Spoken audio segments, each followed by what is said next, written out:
चलो डिस्कस करते हैं 21 जैन का शिफ्ट 2 का क्वेश्चन नंबर 26। एक क्वेश्चन रीड करते हैं।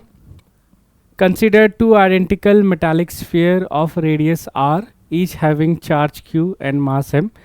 तो हम लोग ड्रॉ कर लेते हैं दो मेटालिक स्फीयर, चार्ज क्यू दोनों पर, मास M,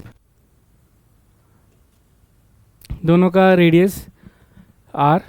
there centre have an initial separation of 4r। तो सेपरेशन दोनों के बीच में 4r है, ठीक है। तो यहाँ से सेपरेशन 4r, या विजिबल नहीं होगा तो मैं दूसरा, एक मिनट, 4r, ठीक है। दोनों के बीच का सेपरेशन 4r। उसके बाद क्या लिखा है, both the sphere are given an initial speed u towards each other. तो दोनों को इनिशियल स्पीड दिया u टुवर्ड्स ईच अदर, ठीक है। ऐसा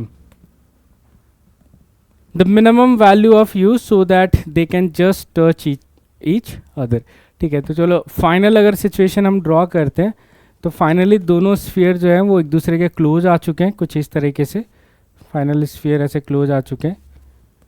और दोनों के बीच में अब जो डिस्टेंस हो चुका है, सेंटर टू सेंटर डिस्टेंस, ये 2r हो चुका है क्योंकि दोनों एक दूसरे के क्लोज या टच कर चुके हैं इस तरह से। और राइट नाउ उनकी स्पीड जो होगी वो 0 होगा। अब ये 0 होने का जो रीज़न है वो है मिनिमम, ठीक है। क्योंकि अगर आप मिनिमम स्पीड से आप इनको प्रोजेक्ट कर रहे हो तो यू आर जस्ट इंश्योरिंग कि ये जस्ट इस पोजीशन तक पहुंच जाए और रुक जाए, ठीक है। And for minimum value of you, final speed जो दोनों स्फीयर की होगी क्या होगी, 0 होगी। अब ये दोनों ही स्फीयर ग्रेविटेशनल फील्ड और इलेक्ट्रोस्टैटिक फील्ड में मूव कर रहे हैं, तो इसकी वजह से इनकी मैकेनिकल एनर्जी क्या होगी, कंजर्व होगी, क्योंकि there is no force except gravitation and electrostatics. तो इसकी वजह से हम लोग mechanical energy initial and final conserve कर सकते हैं। तो हमारा जो कॉन्सेप्ट यूज होगा वो होगा मैकेनिकल एनर्जी इनिशियली जो यहाँ पर था equal to mechanical energy final, जो इस सिचुएशन में ये दोनों इक्वल कर सकते हैं। चलो स्टार्ट करते हैं एक एक करके एनर्जीज को लिखना। तो पहले काइनेटिक एनर्जी लिखते हैं। तो काइनेटिक एनर्जी एक स्फीयर का हो जाएगा 12m², और ऐसे दो स्फीयर है आइडेंटिकल तो 2 से मल्टीप्लाई कर दिया।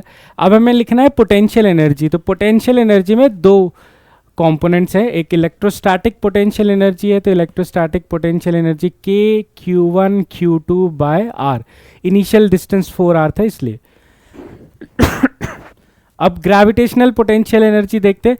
तो ग्रेविटेशनल पोटेंशियल होता है -Gm1m2 डिवाइडेड बाय r, अभी भी डिस्टेंस 4r। तो ये हो गया इनिशियल मैकेनिकल एनर्जी।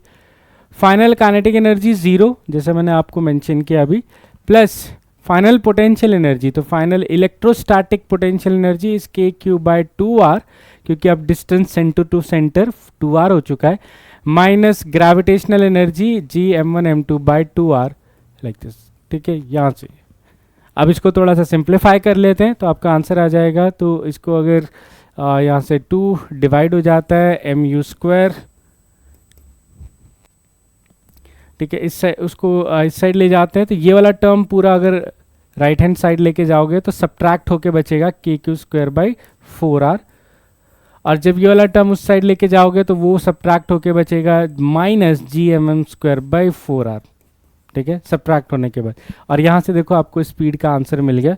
तो स्पीड का आंसर u इक्वल टू कितना आ गया, u इक्वल टू आ गया 1/4mr ब्रैकेट में kq² माइनस gm² का रूट, अगर हम लोग स्क्वायर रूट इस तरह से, तो ये आपका आंसर आ गया। अब ऑप्शन से मैच कर लेना है इसको। तो अगर ऑप्शन से मैच करते किसी भी ऑप्शन में हमें यहाँ पर kq² माइनस gm² नहीं दिख रहा है, बट हमें दिख रहा है कि kk² हमने कॉमन ले रखा है सब में।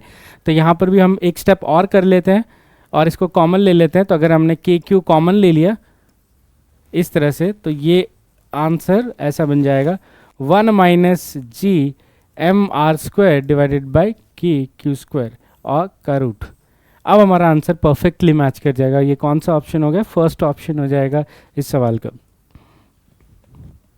ठीक है।